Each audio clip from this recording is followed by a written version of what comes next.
حبايب مطبخ خال عاملين ايه؟ يلا بقى نعمله كده، نتدفوا في الشتا ده وتعملي حبة عدس كده. انت هتحبي عمايل العدس بعد كده. عندك شوربة في التلاجة هاتيها وتعاليلي. ما عندك الشوربة عادي، المية تغني عادي خالص، بس احنا بنقوله بقى الشوربة كانت موجودة، فنعمله عليها شوية عدس حلوين كده تاني يوم يدفوكوا ويدفوا الأولاد. يلا بينا معانا، هنجيبوا الشوربة وهي لسه قايمة تغلي، هنغسل العدس كده غسلة تمام ونحطها في الحلة تغلي. ونجيب معاهم بصلتين صغيرين، طماطمتين متوسطين، جزرة كبيرة وتقسميها 2. البصلتين لو البصلة كبيرة ممكن تقسميها 2، البصل الصغير ممكن تبقى زي بصلتين صغيرين زي ما انت شايفاني كده. ومكعب زبدة، ويا حبيبة قلبي مكعب مرقة كمان. وتجيبي معاهم يا حبيبة قلبي معلقة بهارات، على كمون، على ملح زي ما انت شايفاني بعمل كده.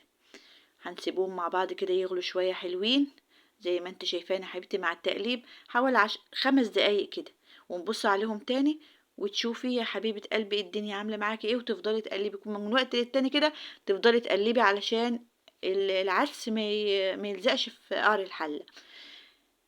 واول يا حبيبة قلبي وتفضلي متابعة معانا، وبعد ما تحسي ان خلاص الطماطم بدأت تطيب هتاخديهم كده يا حبيبة قلبي، نجيبوا الخلاط وناخدوا كل الحاجات اللي احنا حطيناها ديت السليمة دي ونحطوها في شفشق الخلاط زي ما انت شايفاني كده، ومعاهم شوية عدس عشان يسهلوا الدنيا واحنا بنضربهم في الخلاط.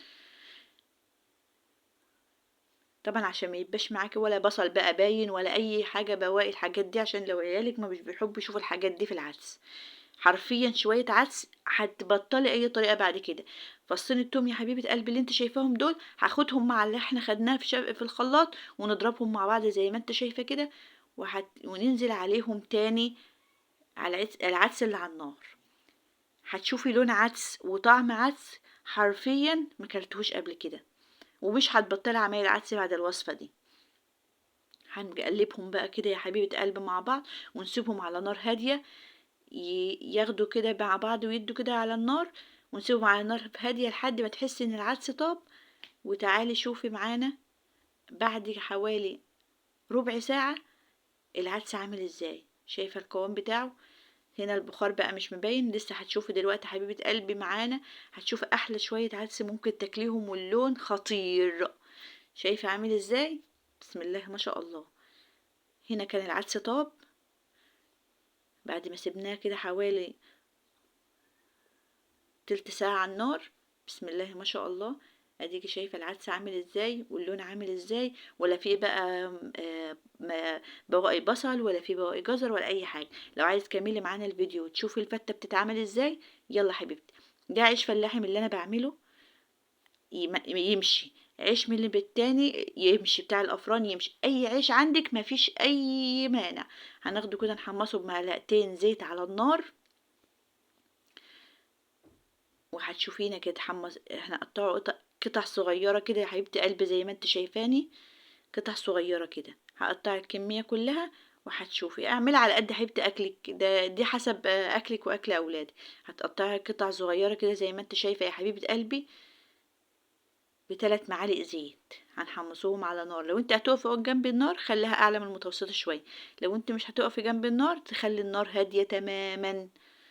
وزي ما انت شايفاني كده تفضلي تقلبي فيه لحد ما تحسي انه اتحمص معاكي.